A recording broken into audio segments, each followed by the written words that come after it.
6.5 hours later. Kok Kak Mario lama sih? Ya lama banget sih. Janjiannya jam berapa yuk? Lihat jamnya yuk. 11. Rek, ayo Rek. Weh, sawi. Loh, kan wingi aku ngomong toh janjiannya jam 11. Ini jam piro? 11. Jam 11. Kalian aja yang datang lebih gasik. Kesel ya? Ngantuk Yo ngene iki. Lek hidup beriman ya padha bae. Kadang kita mendahului waktu Tuhan. Kemarin saya ngomong datang jam 11. Kalian datang lebih dulu. Sing disalahno saya. Kalau waktu Tuhan sama. Kalian mendahului waktu Tuhan, sing disalahno Tuhan. Wanti-wanti kok. Wanti-wanti apa? Berjaga-jaga lah. Telat di sini nih. Loh tapi kan gak oleh nyalahno sing liya, termasuk kalau kita dalam pergumulan Tuhan belum menyatakan waktunya dan kehendaknya, mosok kemudian kita menyalahkan Tuhan. Nah terus kudu beda kok. Gimana? Piye apa nih? Sikap kita. Menanti waktu Tuhan Kudune gimana? sawe. Apa aku kudu teko dhisik, apa teko keri? Bayangno lho kok 5 tahun lho kok. Hah. 5 tahun waktu Tuhan. 1 tahun ya. Karena pirang tahun? 6 tahun, Rek, 6 tahun. 6 tahun. Iku ngenteni waktu Tuhan. Ya. Tuhan. Terus ento Pasti yang terbaik. Ditunggu saja. Ditunggu saja. ya. Oke, tak jawabnya mending baca Mazmur 130 coba. Mazmur. Mazmur. Coba Mazmur 130. Dibaca sih sebentar. Mazmur 130. Wes. Terus kaitannya apa karo iki? Tak jelasno singkat ke ya. Piye? Mazmur 130 itu kan disebut nyanyian ziarah. Ngerti nyanyian ziarah? Kematian lho. Mati. Besok. Zaro. Kudu rek. Nyanyian ziarah ini nyanyian yang dinyanyikan oleh umat Israel ketika mereka akan beribadah menuju ke Bait Allah.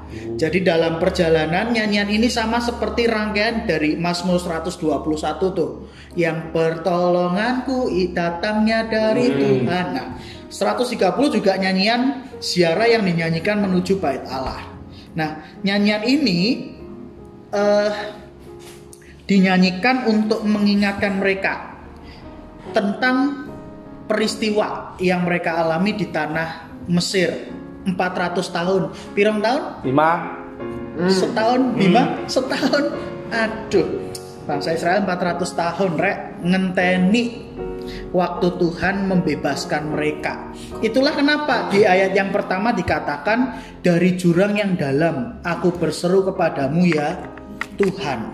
Dan ini kan mau mengingatkan tentang panggilan Musa di dalam Keluaran yang pasal yang kedua. Nanti teman-teman baca ketika Musa dipanggil. Sebelum itu Allah berkata, aku mendengar dan memperhatikan jeritan erangan umat Israel, dan karena itulah Allah kemudian memanggil Musa untuk membebaskan mereka. Jadi jurang yang dalam itu sebuah keadaan umat Israel ketika mereka menantikan pertolongan Tuhan.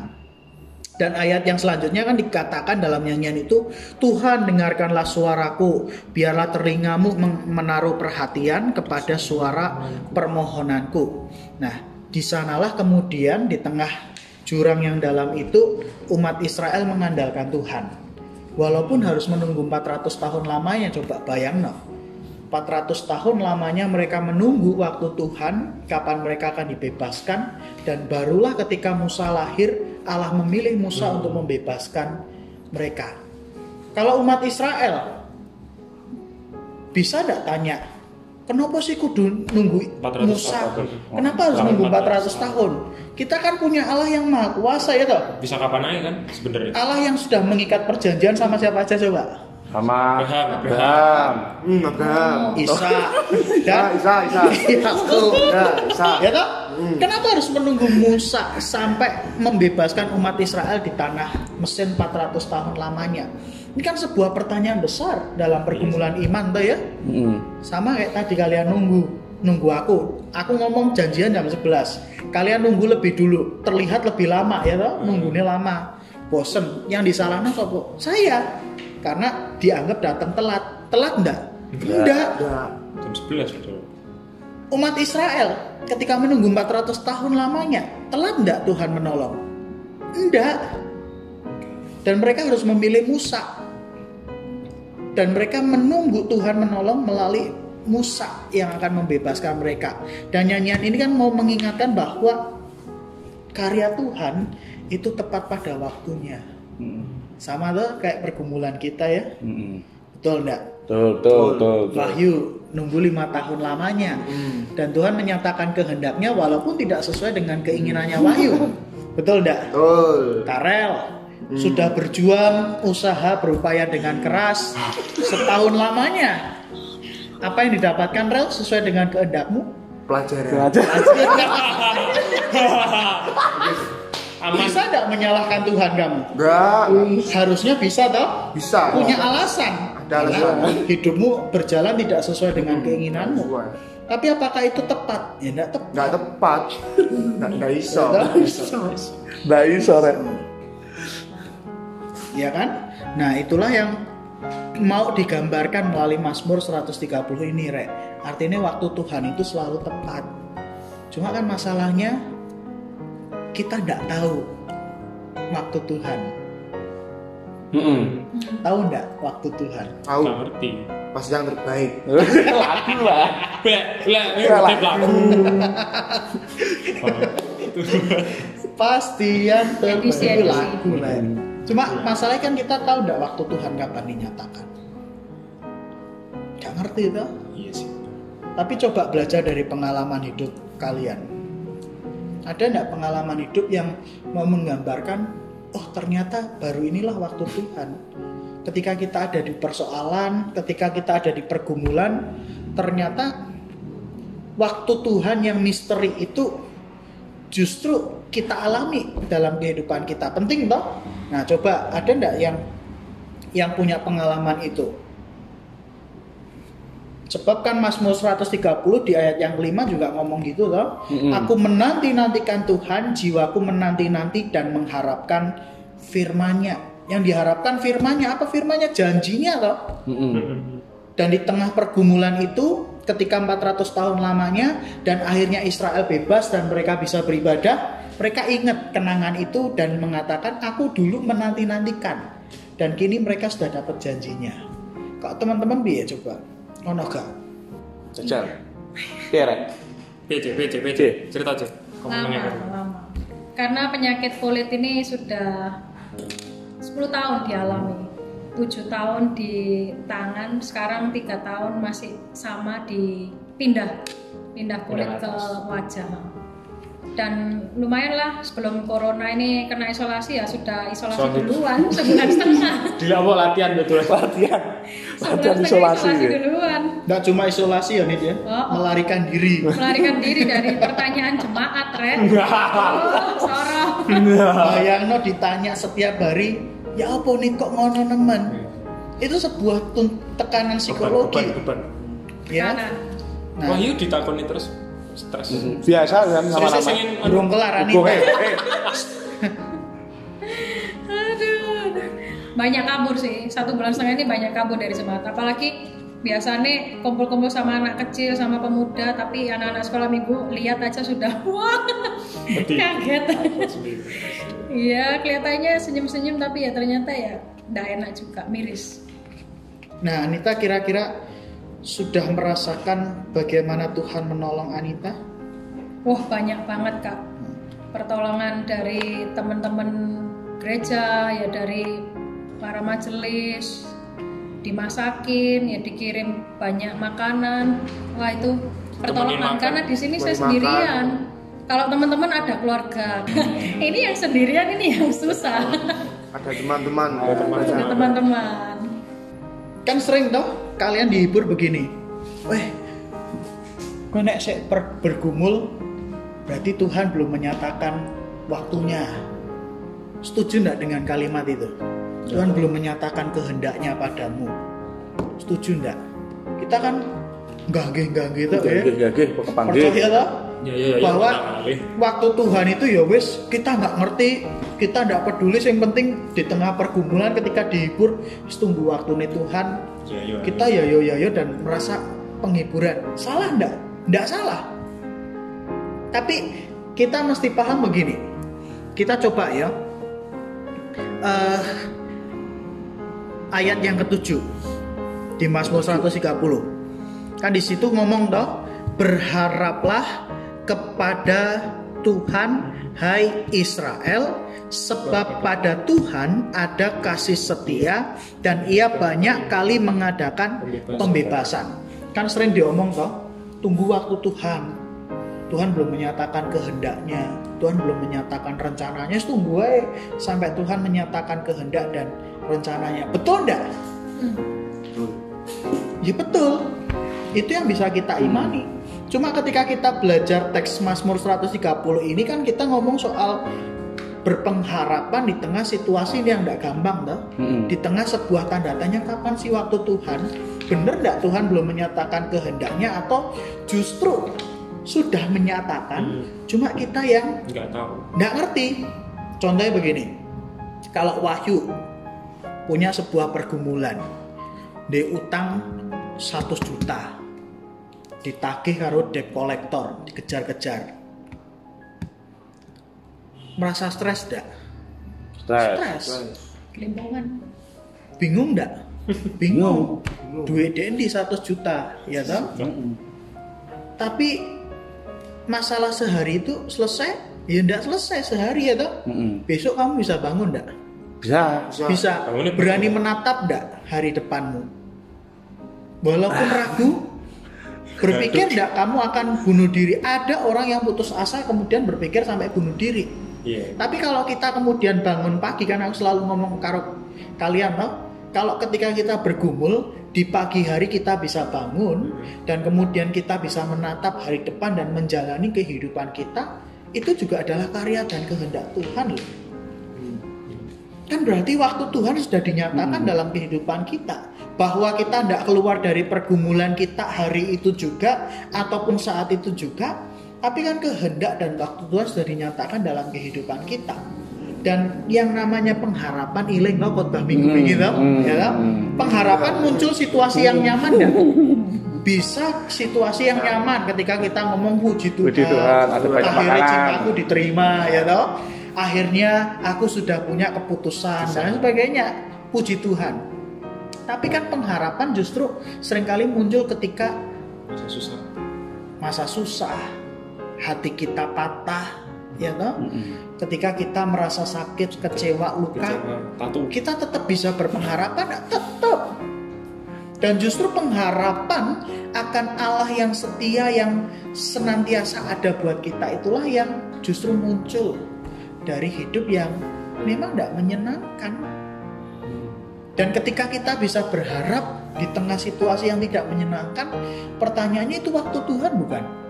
Ya waktu Tuhan sedang dinyatakan dalam kehidupan kita. Jadi kalau ditanya waktunya Tuhan kapan? Ya saat ini juga, di sini juga. Dan ketika engkau ada dan engkau tetap berpengharapan bahwa hari depanmu diberikan Tuhan, itu sudah waktu Tuhan. Jadi kalau kamu misal nunggu 5 tahun gitu, kemudian tidak terjadi sesuai dengan harapan dan keinginanmu, apakah engkau menghayati di hari itu ketika hatimu patah itu waktu Tuhan, atau justru 5 tahun itu menjadikanmu belajar sesuatu? Tadi kan Karel bilang setahun dapat apa? Dapat pelajaran ini dari siapa? Dari Tuhan. Itu kan waktu Tuhan toh. Benar. Seringkali kan kita melihat hasil akhir ya toh. Oh, ini waktu Tuhan ending ini seneng, bahagia dan sebagainya. Tapi ketika kita melewati proses setahun itu waktu Tuhan bukan, atau waktu milikmu? Ya waktu Tuhan. Untuk apa? Membuatmu belajar bahwa kekasihmu, siapa yang calon yang kamu idamkan ternyata bukan pilihan yang diberikan Tuhan. Itu waktu Tuhan. Ojo ndelok hasil ayo aku lupa rek. Aku patah hati rek. Tatu rek. Kuciwo. Kecewa tau. Tapi engkau lupa bahwa selama setahun Tuhan memprosesmu untuk melihat bahwa siapa sih yang pantas untuk menjadi calon hidupmu, calon pasangan hidupmu, ya kan? Kayak gitu. Ngene aku. Langsung aplikasi. Contoh, doa tiap hari, doa tiap malam, puasa Senin sampai Senin lagi, cuma doa, Tuhan apakah dia itu benar pasanganku atau enggak. Nah itu kan yang buat ini ya opo sih, nanti ini waktu aku gini nanti jadinya kayak gimana. Itu kan seperti kayak wah ini waktunya Tuhan atau enggak, emang ini Imbang. ke depan. Nah kan kita juga kadang kan emang mau jalan ke depan itu ragu. Yang seperti orang bilang masa depan itu kita nggak tahu. Nah kayak nanti kita makan apa kita nggak tahu. Nah itu gimana? Aplikasinya aja. Ya tadi aku ngomong, kita kan selalu fokus pada hasil akhir. Sampai kita lupa pada sebuah proses yang pernah kita lalui. Contoh tadi, anak muda yang berdoa tiap hari menantikan kapan sih Tuhan menyatakan memiliki pasangan hidup yang sesuai dan pantas. Dan ternyata hasil akhirnya ketika kita menjalani dengan seseorang sekian tahun lamanya, ternyata selesai, putus. Kita ngomong itu waktu Tuhan, ya waktu Tuhan dinyatakan baik itu yang baik ataupun yang buruk. Tapi kan tidak perlu menunggu waktu begitu lama, toh? Kalau 5 tahun. Bukan tidak perlu 5 tahun, bahwa 5 tahun itu hasil akhir dari waktu Tuhan untuk menyatakan kehendaknya ya. Tapi jangan sampai lupa kemudian bahwa 5 tahun itulah proses Tuhan hendak menunjukkan kepadamu, ini loh calon pasangan hidupmu kah atau bukan. Dan selama 5 tahun itu harusnya kemudian kita peka terhadap bagaimana cara Tuhan mau menolong kita. Jadi ojo ngengkel. Makanya toh terakhir aku ngomong toh, ya wis 5 tahun jajal. Akhirnya gak kelakon, ya wis. Jajal duel. Kan wis diomongnya jebutan. Ojo Tak ijoli loh. Apa enggak ngengkel. Tapi kan dari itu Wahyu belajar sesuatu toh. Belajar sabar. Belajar sabar, belajar akhirnya tidak jatuh pada lubang yang sama. Untuk berapa kalinya? Dan itu kan bisa dihayati sebagai waktu Tuhan toh. Waktu Tuhan. Berarti kalau kita ngomong, oh Tuhan belum menyatakan kehendaknya, ya tidak salah-salah banget. Cuma ingat bahwa di tengah situasi kita bergumul pun saat itu Tuhan sudah menyatakan kehendaknya. Ya toh? Anita ditolong oleh banyak orang. Walaupun wajahnya belum pulih, tapi itu Tuhan sudah menyatakan kehendaknya toh. Melalui apa? Orang-orang yang hadir di sekitar Anita, yang mengasihi Anita. Dan kita kalau mau ditanya, masing-masing kita punya hal yang seperti demikian, ya toh? Kalau di musik koyo apa ya? Menarik nih gambarin dari sisi musik ya. Wah seru kak. Kalau sisi musik kan kita bicara soal, nah ini kan pasti banyaknya anggota paduan suara kita kan ya. Kan kita kan selalu ngomong, wah di tengah pergumulan Tuhan belum menyatakan kehendaknya. Berarti Tuhan diem dong ya, nunggu sampai. Nah iki waktuku kayaknya. Kayak superhero tuh Tuhan. Apakah selalu demikian? Mungkin gambaran dari paduan suara bisa nih kelihatan. Lebih seru itu kak. Kalau kita para paduan suara pasti ngerti seharusnya ya. Kita kan baca partitur kan ada suara sopran, alto, tenor, bass. Nah itu pasti tiap komponen suara ada waktunya sendiri-sendiri. Kapan masuknya, kapan nyanyinya, kapan mereka harus berhenti, itu ada waktunya. Tapi ketika berhenti itu jangan salah, Bu Iwi dan Pak Sakti tetap menjalankan yang lainnya, suara yang lainnya. Tapi begitu ada suara sopran yang harus berhenti kemudian harus nyanyi, ya siap karena musik akan terus berjalan. Nah apa yang bisa kita lakukan untuk komponen suara yang lainnya? menunggu itu bukan berarti kita seenaknya sendiri gitu ya, kayak diem-dieman, melong-melong apa, ngeliat-ngeliat jemaat, tapi tetap konsentrasi, sama juga dengan kehidupan kita sekarang, berjaga-jaga dan berdoa. Berarti kan Tuhan nggak diem toh? Mm-mm.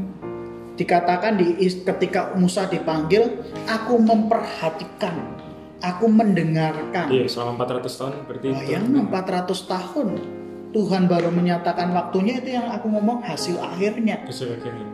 Itu proses 400 tahun emang Tuhan diem. Gak kayak paduan suara tadi kan menarik ya, yang dicontohno Anita tuh. Sopran pas wayahe meneng. Coba guys, guyung cekakan. Begitu wayahe dia. Selamat sana.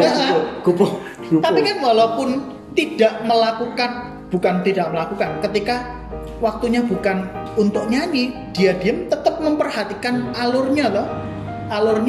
Nah itulah cara Tuhan juga untuk menyatakan waktunya.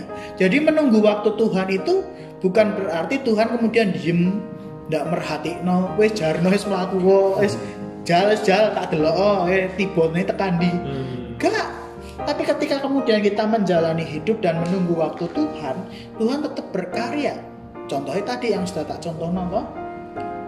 No. Jadi menunggu waktu Tuhan ya memang menunggu. Dan di dalam menunggu itu bukan berarti kita kemudian pasrah, diam, berserah, tapi melakukan apa yang memang menjadi bagian kita untuk kita kerjakan. Betul. Nggak boleh berpangku tangan. Sebenarnya ketika kita menunggu kan kita juga sedang berproses kan. Berproses untuk siap menerima hasil akhir dari apa yang Tuhan pengen kan. Ya, pinter Bima, mangan apa ya. Bahkan nggak cuma menanti hasil akhirnya. Ketika kita diproses untuk menanti hasil akhir itu, kita juga diproses untuk siap menjalani hasil yang Tuhan berikan. Nah kalau cuma menanti, oh ternyata begitu dinyatakan, oh ini jodohmu, oh ini pasanganmu, jadi akhirnya kita kan kemudian gak move on, rek. Dadet artinya biar tak kira iki loh kan. tak kira iki ngomongku iki banter. ayo jebule dudu piye. Nah itu kan proses, begitu hasil dinyatakan loh kok ngene, akhirnya kan kita jatuh dalam kesedihan loh. Benar, terlalu larut. Tapi yang penting adalah bukan hanya menerima hasil akhir, tapi bagaimana menjalani hasil akhir yang sudah Tuhan berikan. Dan hasil akhir yang sudah Tuhan berikan hari ini, nanti setahun, 2 tahun, bahkan bertahun-tahun dalam kehidupanmu akan ada hasil-hasil lain yang akan Tuhan nyatakan. Dan pertanyaannya, kita siap nggak menjalani hasil-hasil itu? Umat Israel 400 tahun ada di pembuangan tanah Mesir, dibebasno, selamat toh, masuk membuat kerajaannya pecah, dibuang lagi di tanah Babel. Kemudian mereka kembali lagi ke tanah Israel, ditindak, dijajah oleh Yunani. Itu kan proses hasil akhir yang kemudian diberikan proses lainnya oleh Tuhan. Sampai hari ini kita pun demikian. Kalau kita hitung hasil akhir yang Tuhan berikan dalam kehidupan kita berapa? Ono akeh. Tapi kan tidak cuma menantikan, menunggu waktu Tuhan, tapi kita pun diproses untuk siap menerima hasil akhir, tapi juga siap untuk menjalani hasil akhir yang Tuhan berikan. Sampai hasil akhir yang sesungguhnya kapan? Pasti mati rek. Pulang.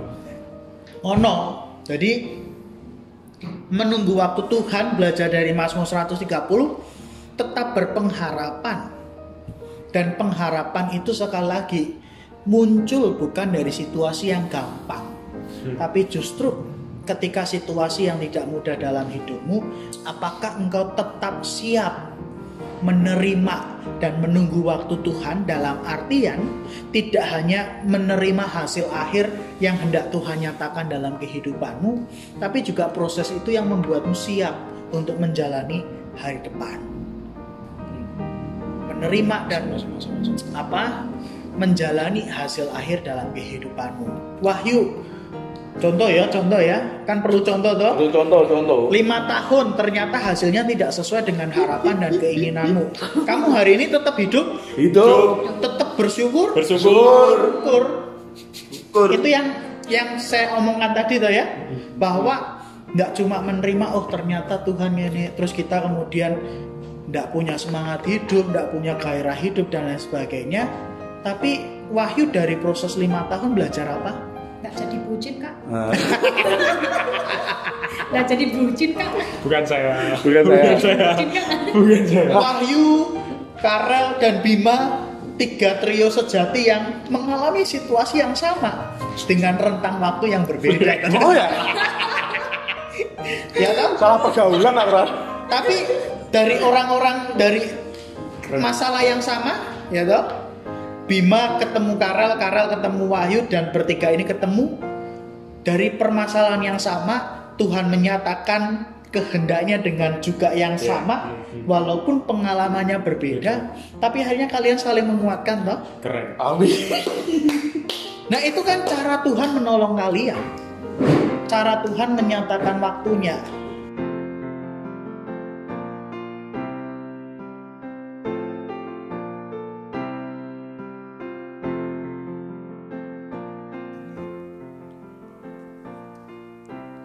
Mari Bapak Ibu untuk mengakhiri PA kita pada hari ini, kita berdoa.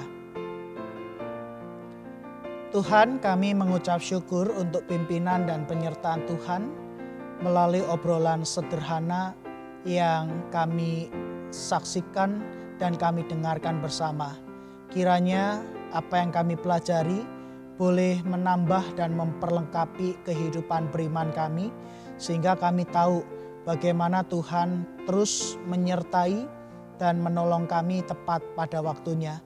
Berkati Tuhan kami dengan segala apa yang kami gumuli saat ini, sehingga kami boleh tetap meyakini dan percaya bahwa tangan Tuhan senantiasa hadir dan menolong kami anak-anak Tuhan. Kami bersyukur untuk malam hari ini dan untuk setiap kehidupan kami. Kiranya Tuhan terus menggenggam erat tangan kami. Demi Yesus Kristus kami berdoa dan memohon. Amin.